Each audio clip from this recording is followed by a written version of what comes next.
Saludos y bienvenidos a esta clase número 7. Vamos a comenzar con una oración. Señor Jesús, gracias te damos por esta clase donde estamos abordando diferentes temas concernientes al trato con tus hijos e hijas y aquellos que necesitan. Pido que les des la sabiduría a cada estudiante, que los guíes, les des los dones del Espíritu Santo y también trabajes en sus necesidades para que podamos servirte, Señor, de una forma que te agrade y que sea olor fragante nuestro servicio como un acto de adoración a ti. Ponemos esta clase en tus manos, en el nombre de Jesucristo. Amén. Bueno, hoy vamos a tratar sobre la vida del pastor y líder. Muy brevemente en este video, simplemente quería con ustedes compartir esta clase que la enfocamos un poco en el libro de Escacerro, y él comienza hablando en este capítulo, es el capítulo 2 del libro El líder emocionalmente sano, y habla de enfrentar la sombra, ¿no? Y ya hemos hablado un poquito de esto, pero él menciona que la sombra es la acumulación de emociones sin controlar, motivaciones poco puras y pensamientos que, aunque mayormente inconscientes, influyen de modo fuerte en tu conducta y la moldean, ¿sí? Es la versión dañada, pero mayormente escondida de la persona que eres. Esa versión que no se ve ahí, esos puntos oscuros en la personalidad nuestra. La sombra se puede manifestar de diversos modos, a veces se revela a sí mismo en formas de conductas pecaminosas, como un perfeccionismo que lleva a la crítica, estallidos de ira, celos, resentimientos, lujuria, codicia o estados de amargura. También se puede revelar de manera más sutil por medio de una necesidad de rescatar a los demás y caerle bien a la gente, una necesidad de ser notado, la incapacidad para dejar de trabajar, la tendencia al aislamiento o la rigidez.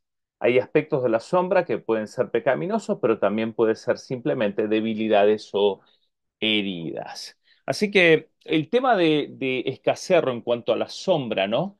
Es todas esas áreas que en nuestras vidas como líderes pueden llegar a dañar, eh, o dañarnos interiormente, y de alguna manera que uno utilice eso como un punto donde se, se asienta la personalidad de uno, ¿no? Son esas áreas que no se pueden controlar generalmente, y como él dice, ¿no? La versión dañada de uno mismo. Así que bueno, él menciona una serie de aspectos que bien uno pudiera ponerlos en la lista de las obras de la carne, allí en Gálatas, ¿no? Eh, Varias de estas, de hecho, están allí, ¿no? Las iras, celos, ¿sí? Eh, la amargura o codicia, lujuria, todos estos temas de pecados, ¿no?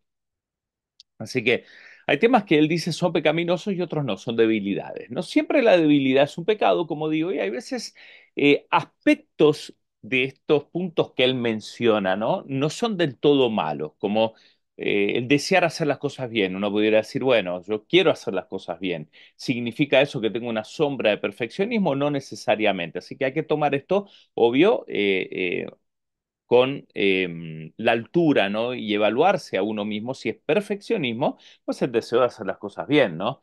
El perfeccionismo es cuando ya afecta a la personalidad, cuando uno quiere hasta los últimos detalles bien cuadrados, ¿no? Encuadrados, y que cuando eso no se da, la personalidad de uno es afectada, ¿no? Eso es una suerte de perfeccionismo, es decir, uno actúa de manera áspera, uno actúa oprimiendo a otros, el perfeccionismo es, incluso le hace mal a uno mismo, porque si uno no logra que la situación salga perfecto, entonces uno se siente frustrado con todo en general, ¿no? Entonces tiende a ser personas radicales, ¿no? El perfeccionista, y nunca el perfeccionista logra llegar a lo perfecto. Sí, esas son características de una persona perfeccionista. Eh, eh, entonces hay una faceta que no es negativa, pero este extremo que estoy mencionando es lo que le agregaría a lo perfecto el ismo, ¿no? La última parte. Todos los ismos, como escuchaba una vez un profesor, son malos, ¿no? Así que el perfeccionismo es malo. La perfección o buscar la perfección no es mala necesariamente o no es un problema, pero el ismo, el perfeccionismo sí suele serlo. Así que varias de estas cuestiones, lo mismo, por eso acá el autor aclara perfeccionismo que lleva una crítica incluso destructiva, ¿no? Y bueno, los demás sí están en cuestiones de las obras de la carne, ¿no? Tranquilamente uno las puede cuadrar allí. Eh, y bueno, él después menciona otras cuestiones, ¿no? El hecho de caerle bien a la gente, tampoco eso tiene un lado necesariamente negativo, ¿no? Pero cuando yo dependo de la opinión de los demás, busco la aprobación constante de la gente, ¿no? Entonces, en ese sentido puede tornarse en algo, llamémosle, patológico desde el lado emocional, ¿no? Un constante deseo de que la gente me apruebe, ¿no? Lo que estoy haciendo y eso hace que pierda objetividad en mi tarea, ¿no? La constante aprobación de la gente, ¿no? Uno va a notar que hay muchos líderes, si no es el caso de uno propio, ¿no? Es más fácil buscarlo en los demás, ¿no? Estos problemas, ¿no? Porque uno los encuentra, pero a modo de ejercicio, ¿no? Uno puede notar a muchos líderes con falencias como estas, ¿no? Yo escucho constantemente líderes que actúan bajo este déficit emocional, ¿no?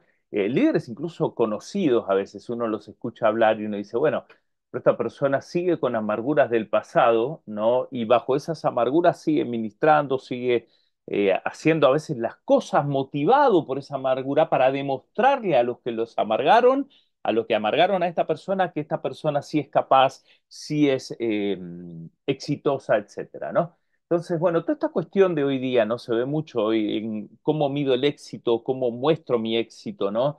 Y motivado también por el mundo de las redes sociales, ¿no? Que muestran que es exitoso, entonces genera en unos sombras, ¿no? Y a veces la transferimos en nuestra vida ministerial, en nuestra familia, ¿no? Y eso hace que tengamos una... forma utópica de relacionarnos con nuestra sombra, ¿no? Y lo que él sugiere acá es reconocer estos temas. De hecho, sugiero leer en la página 65 del libro, eh, él menciona diferentes aspectos en cómo se revela esta sombra, ¿no? Él dice, muchos de nosotros tenemos dones para hablar y movilizar a la gente, eso es bueno, es un lado bueno.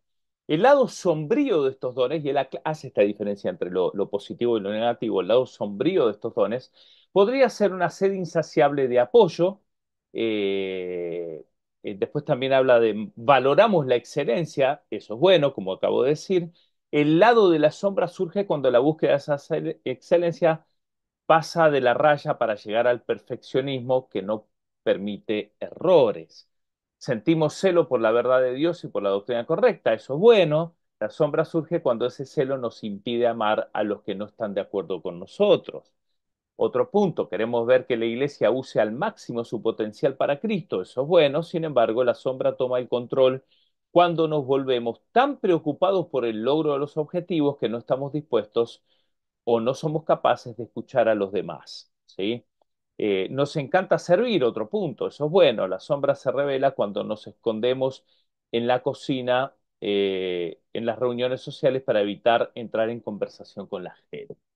Sí, fíjense los aspectos prácticos que le está mencionando y bueno, qué importante es reflexionar en esto. E incluso él menciona, él hace un genograma allí para que lo evalúen. Está puesto bien en Canvas las páginas, revisen las páginas en Canvas. Eh, ¿Qué tanto influencia tiene nuestro pasado generacional en nuestras conductas, ¿no? Entonces, todo este tema eh, que dicta muchas veces patrones en nuestro comportamiento, nuestro ADN incluso conductual, ¿no? Son formas en que nosotros actuamos que a veces nuestro abuelo, nuestro padre, se actúa así. Yo, por ejemplo, para ponerme de ejemplo, ¿no? Y no pensar en nadie en particular, mi familia es italiana, ¿no? Mi mamá era italiana, ya falleció. Mi papá también, entonces una familia de gente gritona, un poco violenta en la forma de hablar, sin necesariamente ser violenta, pero en la manera de ser. Entonces, cuando yo me caso, pues yo seguía esos patrones, ¿no? Hablaba a los gritos y todo esto, y mi esposa me decía, ¿por qué te enojas? No estoy enojado, le digo yo, no estoy enojado, estoy bien. Entonces, son patrones generacionales que a veces afectan nuestras relaciones y que uno tiene que repensar, ¿sí? O por lo menos ver si esa pasión, por decirlo así, en la forma de hablar, que a veces raya en el enojo, ¿no? ¿Cuándo puede ser negativo, ¿no? Esa forma de hablar. Y bueno, cada uno tiene que ver su pasado también. A veces esto en algunos contextos pentecostales o neopentecostales se ha trabajado mucho esta cuestión de sanidad interior, sanidad del pasado, eh, cuestiones generacionales, ¿no? Bueno, Escacerro lo enfoca más del lado de la influencia de nuestros genes, por decirlo así, o nuestros patrones generacionales, ¿no? Acá no estoy hablando de maldiciones generacionales ni cuestiones por el estilo, sino más vale estos cuestiones de personalidad que corren en nuestra línea genealógica. Hay gente que ha tenido tendencia a deprimirse, a frustrarse, a ser violenta, a ser adicta. Bueno, ¿qué tanto es su influencia sobre mis hombros generacionalmente hablando? Así que bueno, hagan ese genograma también y con esto hoy estamos cerrando la clase 7, un poco una evaluación interior y mi reflexión como profesor de esta clase al respecto. Los escucho en el foro. Dios los bendiga.